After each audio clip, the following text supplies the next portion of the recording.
الحمد لله نحمده ونستعينه ونستغفره ونؤمن به ونتوكل عليه ونعوذ بالله من شرور أنفسنا ومن سيئات أعمالنا من يهده الله فلا مضل له ومن يضلله فلا هادي له ونشهد أن لا إله إلا الله وحده لا شريك له ونشهد أن سيدنا وحبيبنا وشفيعنا ومولانا محمدا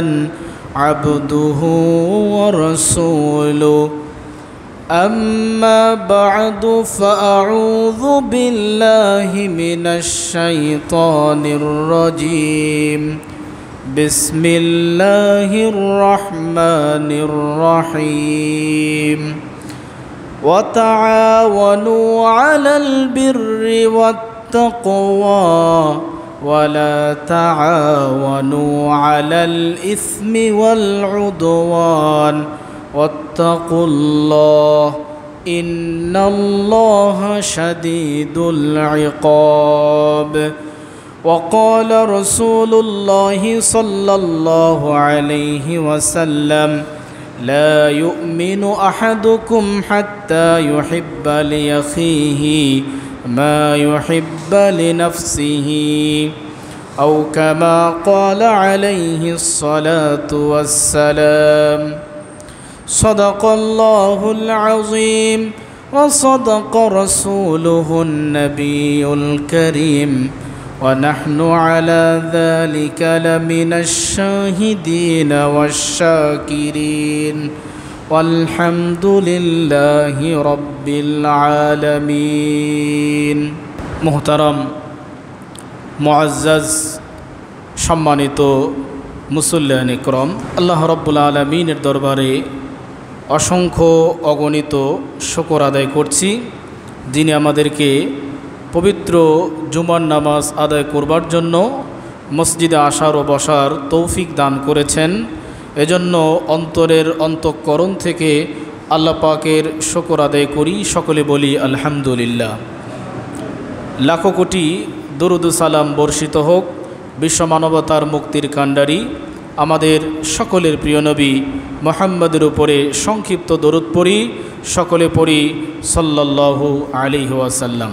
সেই সাথে চলমান কোটা আন্দোলনে যে সকল ভাই এবং বোনরা মৃত্যুবরণ করেছেন, শহীদ হয়েছেন, তাদের সকলের আত্মার মাগফিরাত কামনা করি। আল্লাহ তাআলা যেন তাদের সকলকে জান্নাতের সুউচ্চ মাকাম দান করেন, সকলে পড়ি আল্লাহুম্মা আমিন। সম্মানিত উপস্থিতি, গত সপ্তাহে আমরা আলোচনা করেছিলাম ইসলামে মানবাধিকার সম্পর্কে। গত জুমায় আমরা মোট 5টি অধিকার সম্পর্কে আলোচনা করার সুযোগ পেয়েছিলাম। আজকে 6 নম্বর থেকে আমাদের আলোচনা শুরু হবে।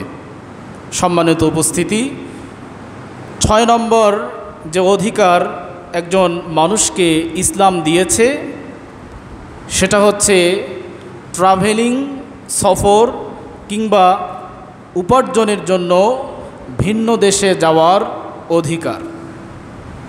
আল্লাহ রাব্বুল আলামিন পবিত্র কোরআনের সূরা মুলকের মধ্যে ইরশাদ করেছেন, হুয়াল্লাযী জাআলা লাকুমুল আরদা যালুলান ফামশু ফী মানাকিবিহা ওয়া কুলু মির রিজকিহি ওয়া ইলাইহিন নুশুর। আল্লাহ রাব্বুল আলামিন বললেন, তিনি হলেন ওই মহান সত্তা যিনি তোমাদের জন্য জমিনকে অনুগত করে দিয়েছেন। ফামশু ফী মানাকিবিহা, তোমরা জমিনে এই আনন্দের সাথে চলাফেরা করো। অকুলু মির রিজকিহি, এবং এখান থেকে আল্লাহ পাকের দেয়া পবিত্র রিজিক থেকে তোমরা আহার গ্রহণ করো। ওয়া ইলাইহিন নুশুর, আর তোমাদের প্রত্যেককেই তারই কাছে ফিরে যেতে হবে। সকলে বলি সুবহানাল্লাহ। আমার ভাইয়েরা, এই আয়াতে কারিমায় আল্লাহ রাব্বুল আলামিন বললেন, পৃথিবীকে, জমিনকে তোমাদের জন্য আমি অনুগত করে দিয়েছি, এই পৃথিবীতে তোমরা পরিভ্রমণ করো, সাথে সাথে এখান থেকে উপার্জন করে এই পৃথিবীতে উৎপন্ন করে তোমরা পবিত্র রিজিক ভক্ষণ করো। আর এই কথা মনে রেখো, পরিশেষে তোমাদের প্রত্যেককেই আল্লাহর কাছে ফিরে যেতে হবে। আমার ভাইয়েরা, পবিত্র কোরআনের আরেকটি আয়াতে কারিমায় আল্লাহ পাক ইরশাদ করলেন, কুল সিরু ফিল আরদি ফানজুরু কাইফা কানা আকিবাতুল মুকাজ্জিবিন। হে নবী, আপনি লোকদেরকে বলে দিন, তোমরা পৃথিবীতে পরিভ্রমণ করো, পৃথিবীতে সফর করো, এক জায়গা থেকে আরেক জায়গায় গমন করো, আর ফানজুরু কাইফা কানা আকিবাতুল মুকাজ্জিবিন, লক্ষ্য করো কিভাবে আল্লাহ রাব্বুল আলামিন মিথ্যাবাদীদেরকে শাস্তি দিয়েছেন। সকলে বলে সুবহানাল্লাহ। আমার ভাইয়েরা, আল্লাহ রাব্বুল আলামিন মানুষকে সফর করার অধিকার দিলেন, এক জায়গা থেকে আরেক জায়গায় গমনের অধিকার আল্লাহ পাক মানুষকে দিলেন, যেন মানুষ তার জীবনে আনন্দ উপভোগ করতে পারে, সেই সাথে উপার্জন করতে পারে। বিশ্বনবী সাল্লাল্লাহু আলাইহি ওয়াসাল্লাম হাদিসের মধ্যে ইরশাদ করলেন, একজন মানুষ সওয়াবের নিয়তে 3টি জায়গায় ভ্রমণ করতে পারে, আর বাকি যত জায়গা আছে এই জায়গাগুলোতে সে ভ্রমণ করবে শিক্ষা গ্রহণের উদ্দেশ্যে। 3টি জায়গায় সওয়াবের নিয়তে সফর করা যায়, তার মধ্যে প্রথম জায়গা হচ্ছে পবিত্র মক্কাতুল মুকাররমা, যেখানে কাবা অবস্থিত, কাবা ঘর, মানুষ সওয়াবের নিয়তে পরিভ্রমণ করবে। দ্বিতীয় হচ্ছে মসজিদে নববী, সেখানে মানুষ সওয়াবের নিয়তে নেকির আশায় মসজিদে নববী সফর করবে। আর তৃতীয় হচ্ছে বাইতুল মাকদিস, এই বাইতুল মাকদিসেও মানুষ সওয়াবের নিয়তে নেকির আশায় সেখানে গমন করবে।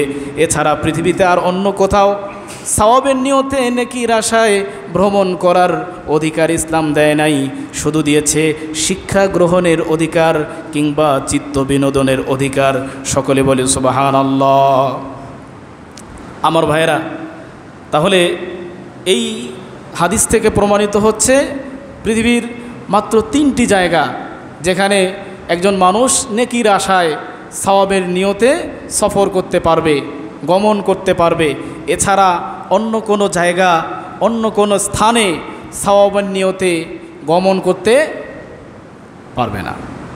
যেহেতু 3টি জায়গায় মসজিদ, সেহেতু কাবার সাথে যদি আমরা কানেক্টেড করি, তাহলে পৃথিবীতে যত মসজিদ আছে এ সমস্ত মসজিদ হচ্ছে কাবা, বাইতুল মাকদিস কিংবা মসজিদে নববী, যেটাই আপনি বলেন না কেন, এই 3টির সাথে কানেক্টেড। তাহলে প্রত্যেকটা মসজিদে যখন আমরা গমন করব, তখন সওয়াবের নিয়তে নেকির আশায় আমরা গমন করতে পারবো। সকলে বলি সুবহানাল্লাহ। কিন্তু এটা ছাড়া অন্য কোনো জায়গায় নেকির আশায় সওয়াবের নিয়তে যাওয়া যাবে না। এখন কেউ যদি সওয়াবের আশায় মাজার শরীফে গমন করে, তাহলে কি সওয়াব পাবে? বরং সওয়াবের আশায় যাওয়া যাবে না, বেশির থেকে বেশি আপনি শিক্ষা গ্রহণের নিয়তে যেতে পারেন, কিন্তু সেখানে গেলে আপনি নেকি পাবেন, সওয়াব পাবেন, এই আশায় মাজার শরীফ জিয়ারত করা কখনো ইসলাম মানুষকে অধিকার দেয় না। আমার ভাইয়েরা, এরপরে ইসলাম যে অধিকার মানুষকে দিয়েছে সেটা হচ্ছে মালিকানা প্রতিষ্ঠার অধিকার। পবিত্র কোরআনে আল্লাহ পাক ইরশাদ করলেন, লিররিজালি নসীবুম মিম্মা ইকতাসাবু ওয়া লিন-নিসাই নসীবুম মিম্মা ইকতাসাবান। আল্লাহ পাক ইরশাদ করলেন, একজন পুরুষ যা উপার্জন করবে এর মালিকানা সে অর্জন করবে, এবং একজন নারী যে উপার্জন করবে সেই উপার্জনের অর্থ সম্পদ তার মালিকানাধীন হবে। সকলে বলে সুবহানাল্লাহ।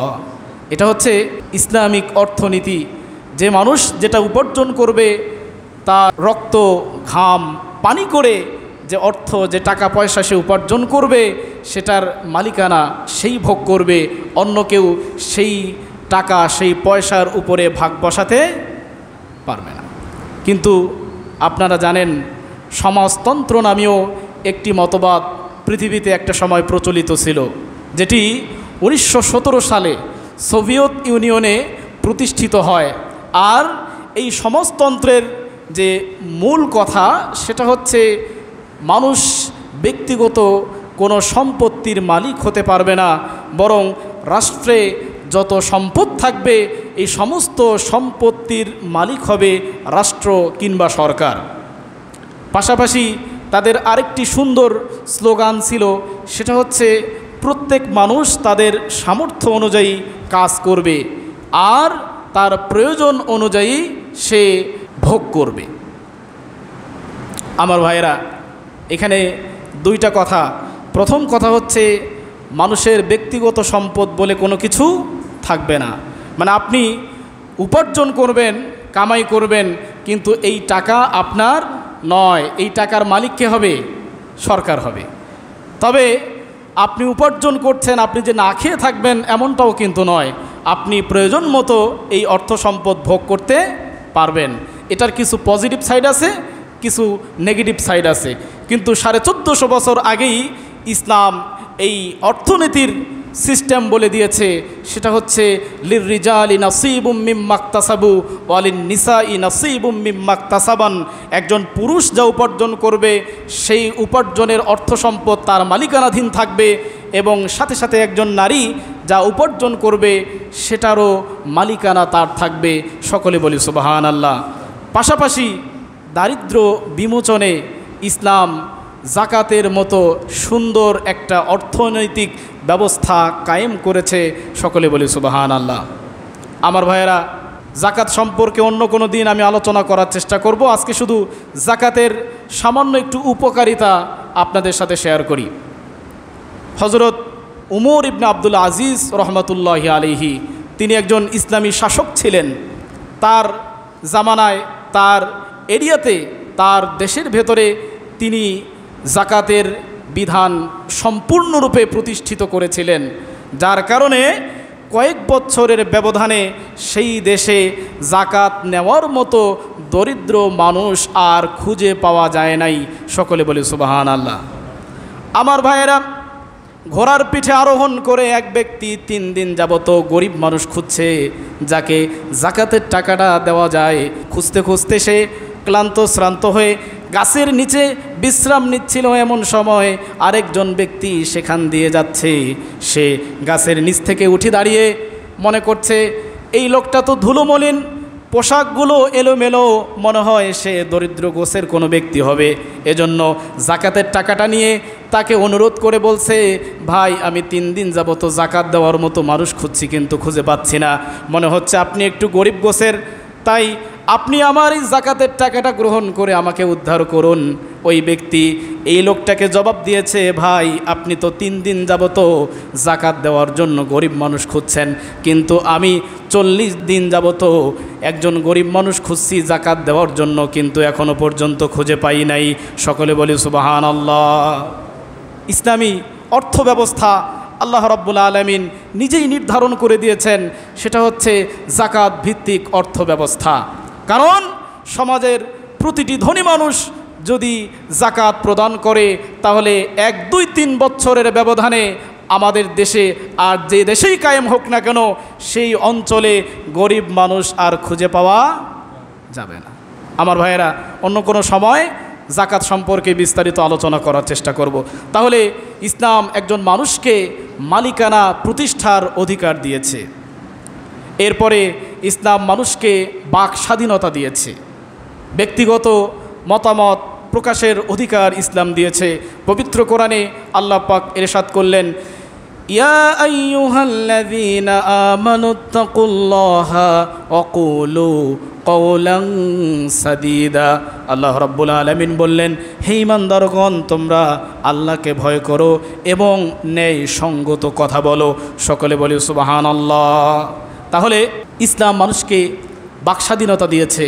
তবে এই বাকস্বাধীনতা মানুষকে ন্যায় কথা বলার জন্য দিয়েছে, অসঙ্গত এবং ন্যায় নীতি বহির্ভূত কথা মানুষকে বলার জন্য বা সমাজে অরাজক পরিস্থিতি সৃষ্টি করার জন্য ইসলাম মানুষকে বাকস্বাধীনতা দেয় নাই। আমার ভাইয়েরা, কোথাও অন্যায় হচ্ছে সেখানে আপনি আপনার বাকশক্তিকে কাজে লাগিয়ে সেই অন্যায়ের প্রতিবাদ করবেন। কোথাও মাজলুম নির্যাতিত হচ্ছে সেখানে আপনার বাকস্বাধীনতা কাজে লাগিয়ে মাজলুমের পক্ষে দাঁড়াবার চেষ্টা করবেন। এই জন্য ইসলাম আপনাকে বাকস্বাধীনতা দিয়েছে।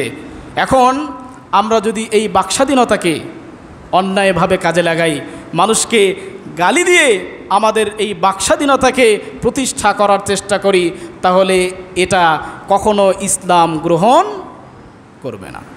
আমার ভাইয়েরা, বিশ্বনবী সাল্লাল্লাহু আলাইহি ওয়াসাল্লাম বললেন, তোমার যদি কথা বলার দরকার হয় তাহলে তুমি ন্যায়সঙ্গত কথা বলো, আর না হয় তুমি চুপ থাকো। সকলে বলে সুবহানাল্লাহ। একটা কথায় অনেক কিছু তিনি বুঝিয়ে দিলেন। যদি কথা বলতে চাও তাহলে সত্য বলো, ন্যায়সঙ্গত বলো, আর যদি এই ন্যায়সঙ্গত কথা তোমার মুখ থেকে বের না হয় তাহলে বাবা তোমার কথা বলতে হবে না, তুমি কি থাকো? চুপ থাকো। আমার ভাইয়েরা, এভাবে ইসলাম মানুষকে স্বাধীনতা দিয়েছে আকীদা এবং বিশ্বাস পোষণের। আল্লাহ রাব্বুল আলামিন পবিত্র কোরআনে ঘোষণা করলেন, ওয়ালাউ শাআ রাব্বুকা লাআমানা মান ফিল আরদি কুল্লুহুম জামিআ আফান্তা তুকরিহুন নাসা হাত্তা ইয়াকুনু মুমিনিন। আমার ভাইয়েরা, আল্লাহ রাব্বুল আলামিন বললেন, যদি তোমার রব চাইতো, ওয়ালাউ শাআ রাব্বুকা, যদি তোমার রব চাইতো পৃথিবীতে যত মানুষ আছে সবাই মুমিন হবে, সবাই অনুগত হবে, লা আমানা মান ফিল আরদি কুল্লুহুম জামিআ, তাহলে পৃথিবীতে যত মানুষ আছে সবাই আল্লাহর উপরে ঈমান আনয়ন করত। সকলে বলি সুবহানাল্লাহ।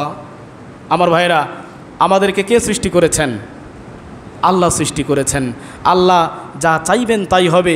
আল্লাহ যদি চাইতেন যে পৃথিবীর সমস্ত মানুষ মুমিন হবে, আল্লাহর অনুগত বান্দা হবে, তাহলে পৃথিবীর সমস্ত মানুষ আর মানুষ থাকতো না, সবাই ফেরেশতায় রূপান্তরিত হয়ে যেত। সকলে বলি সুবহানাল্লাহ। কিন্তু আল্লাহ কি এটা চেয়েছেন? আল্লাহ এটা চায় নাই। আফান্তা তুকরিহুন নাসা হাত্তা ইয়াকুনু মুমিনিন। হে নবী, যদি মানুষ ঈমান না আনে তাহলে কি আপনি মানুষকে ঘৃণা করবেন নাকি? সকলে বলে সুবহানাল্লাহ। নবীকে প্রশ্ন করছেন, হে নবী, যদি কোনো মানুষ মুমিন না হয়, ঈমানদার না হয়, তাহলে কি আপনি তাকে ঘৃণা করবেন? না, তাকে কখনো ঘৃণা করা যাবে না, কারণ সেও হচ্ছে আমার সৃষ্টি করা আশরাফুল মাখলুকাত। সকলে বলি সুবহানাল্লাহ। আমার ভাইয়েরা, আল্লাহ রাব্বুল আলামিন বিশ্বনবী সাল্লাল্লাহু আলাইহি ওয়াসাল্লামকে বললেন, ইন্না আরসালনাকা বিল হক্কি বাশীরা ওয়া নাযীরা ওয়া লা তুসআলু আন আসহাবিল জাহিম। হে নবী, আমি আপনাকে সত্য ধর্ম দিয়ে পৃথিবীতে পাঠিয়েছি, নাযীরা ওয়া বাশীরা, সতর্ককারী এবং সুসংবাদদাতা হিসেবে। সকলে বলে সুবহানাল্লাহ। তাহলে বিশ্বনবীর দায়িত্ব এইটুকু, তিনি মানুষকে আল্লাহর আযাবের ব্যাপারে সতর্ক করবেন এবং তিনি আল্লাহর নাজ ও নেয়ামত জান্নাতের ব্যাপারে মানুষকে সুসংবাদ দান করবেন। সকলে বলে সুবহানাল্লাহ। এরপরে আল্লাহ পাক আরেকটি কথা বললেন, ওয়ালা তুসআলু আন আসহাবিল জাহিম। হে নবী, আপনি কষ্ট পায়েন না, আপনি ব্যথিত হইয়েন না, আপনাকে জাহান্নামীদের সম্পর্কে জিজ্ঞাসা করা হবে না। সকলে বলে সুবহানাল্লাহ। অর্থাৎ আপনি যে দায়িত্বটুকু পেয়েছেন মানুষের কাছে দিন পৌঁছে দেওয়ার দায়িত্ব, এই দায়িত্বটুকু আপনি পালন করে যান। এখন কেউ যদি সিরাতাল মুস্তাকিমের উপরে আসে তাহলে ভালো কথা, আর কেউ যদি সিরাতে মুস্তাকিমকে পরিত্যাগ করে জাহান্নামের অধিবাসীতে নিজেকে রূপান্তরিত করে, তাহলে এই জাহান্নামী সম্পর্কে আমি আল্লাহ আপনাকে আসামির কাঠগড়ায় দাঁড় করাবো না। সকলে বলে সুবহানাল্লাহ। আমার ভাইয়েরা, পবিত্র কোরআনের আরেকটি জায়গায় আল্লাহ পাক বিশ্বনবীকে বললেন, লাস্তা আলাইহিম বিমুসাইতির। হে নবী, আমি আপনাকে পুলিশ বাহিনী রূপে পৃথিবীতে পাঠাই নাই। একজন মানুষ যদি ঈমান না আনে, জোর করে তাকে ইসলামে দাখিল করার কোনো প্রয়োজন নেই, আর আপনাকে দারোগা করেও আমি পৃথিবীতে পাঠাই নাই। সকলে বলে সুবহানাল্লাহ। গত সপ্তাহে আমি বলেছিলাম, ইন্না হাদাইনাহুস সাবিলা ইম্মা শাকিরা ওয়া ইম্মা কাফুরা। আল্লাহ পাক ইরশাদ করেছেন, আমি মানুষকে পথ দেখিয়েছি, এরপর তার ডানে একটা পথ রেখেছি, বামে আরেকটা পথ রেখেছি। সে যদি ডান পথ অবলম্বন করে এই স্বাধীনতাও আমি তাকে দিয়েছি, সে যদি চায় বাম পথ অবলম্বন করতে পারে এই স্বাধীনতাও আমি তাকে দিয়েছি। তার স্বাধীনতায় মৃত্যু পর্যন্ত আমি কখনো হস্তক্ষেপ করব না। সকলে বলে সুবহানাল্লাহ। আমার ভাইয়েরা, এরপর ইসলাম মানুষকে আরেকটি অধিকার দিয়েছে, সেটা হচ্ছে নেতৃত্ব দেওয়ার অধিকার, সমাজের দায়িত্ব গ্রহণের অধিকার ইসলাম একজন মানুষকে দিয়েছে। পবিত্র কোরআনে ইরশাদ করলেন, ওয়াতাআওয়ানু আলাল বিররি ওয়াত তাকওয়া ওয়ালা তাআওয়ানু আলাল ইসমি ওয়াল উদওয়ান ওয়াত্তাকুল্লাহ ইন্নাল্লাহা শাদীদুল ইকাব।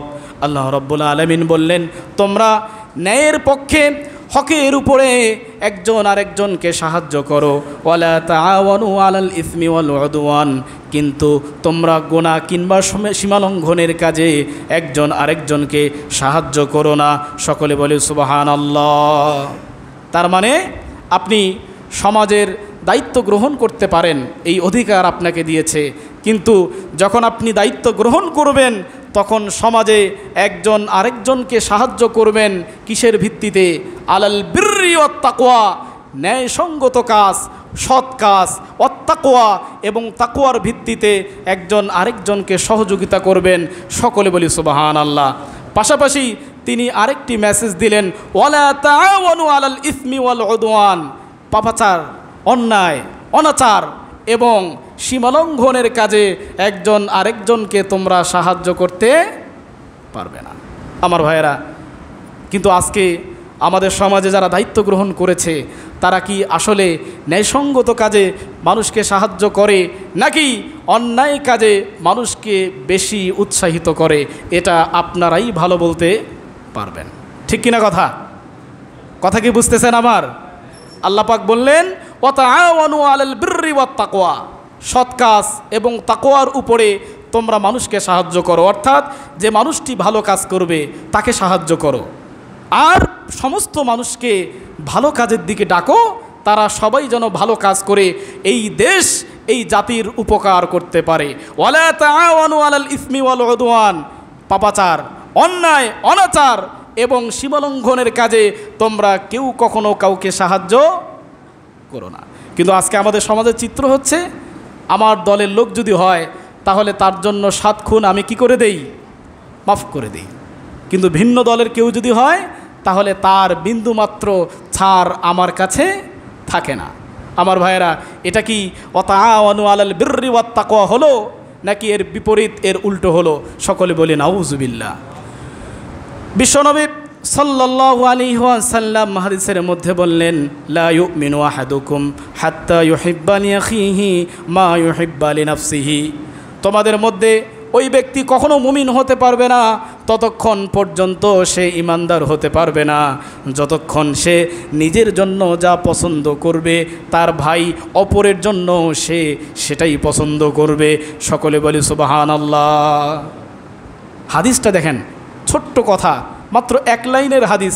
বিশ্বনবী সাল্লাল্লাহু আলাইহি ওয়াসাল্লাম কত চমৎকার কথা বললেন। সে কখনো মুমিন হতে পারে না যে নিজের জন্য যা পছন্দ করে অন্যের জন্য সেটা পছন্দ করে না। আমার ভাইয়েরা, আপনি নিজের জন্য ভালো রোড পছন্দ করেন, নিজের জন্য ভালো খাবার, ভালো ব্যবস্থাপনা পছন্দ করেন, আর অন্যের জন্য ভালো কিছু পছন্দ করেন না, তাহলে আপনার ঈমান থাকবে? আপনি দেশের প্রতিনিধি, আপনি জনগণের প্রতিনিধি হিসেবে আপনি অসুস্থ হয়েছেন, আপনার জনগণও অসুস্থ হয়েছে। সহজ কথায় বলি, আপনারা কি রাগ করতেছেন? আপনি জনগণের প্রতিনিধি, আপনি অসুস্থ হয়েছেন, আপনি নিজের জন্য বাংলাদেশি ডাক্তার পছন্দ করলেন না, আপনি সিঙ্গাপুরে চলে গেলেন চিকিৎসা নেওয়ার জন্য। আর আপনার জনগণ দেশের ডাক্তারের কাছেই চিকিৎসা নিল, সিঙ্গাপুর যাওয়ার ব্যবস্থা আপনি করলেন না। তার মানে কি, লা ইউমিনু আহাদুকুম হাত্তা ইউহিব্বা লিআখিহি মা ইউহিব্বা লিনাফসিহি। আপনি নিজের জন্য যেটা পছন্দ করেছেন, আপনার জনগণের জন্য সেটা আপনি পছন্দ করেন নাই। তাহলে আপনি কি মুমিন? কথা বোঝেন নাই? আপনার বাবা সে অসুস্থ হয়েছে, আপনিও অসুস্থ হয়েছেন, বাবাও অসুস্থ হয়েছে, সন্তানও অসুস্থ হয়েছে। এই বাবা যদি সিঙ্গাপুরে নিজের চিকিৎসার জন্য যায় আর সন্তানকে হাতুড়ে ডাক্তার দিয়ে চিকিৎসা করায়, তাহলে এ কি সত্যিকার অর্থের বাবা হতে পারে? বলেন পারে? আপনি যদি বাবা হন, আপনি নিজেরটা ভালো পছন্দ করবেন আর আপনার ছেলে অথবা মেয়ের জন্য খারাপটা পছন্দ করবেন, এটা কখনো হতে পারে? আপনি জনগণের প্রতিনিধি মানে কি? আপনি জনগণের পিতা। আপনি আপনার জন্য যেটা পছন্দ করবেন তার থেকে উৎকৃষ্ট মানেরটা আপনার জনগণের জন্য পছন্দ করবেন, তাহলেই আপনি সত্যিকার প্রতিনিধি। সকলে বলি সুবহানাল্লাহ। আমার ভাইয়েরা, এরপরে আল্লাহ রাব্বুল আলামিন পবিত্র কোরআনে ইরশাদ করলেন, মান যাল্লাযী ইউকরিদুল্লাহা করদান হাসানান ফায়ুদাইফাহু লাহু আদআফান কাসীরা। যখন আপনি প্রতিনিধি হবেন, যখন আপনি সমাজের দায়িত্ব গ্রহণ করবেন, তখন আপনাকে সমাজে কর্জে হাসানা প্রতিষ্ঠা করতে হবে। সকলে বলে সুবহানাল্লাহ। কর্জে হাসানা কি বোঝেন? কর্জে হাসানা হচ্ছে সুদ ভিত্তিক ব্যবস্থার বিপরীত ব্যবস্থা।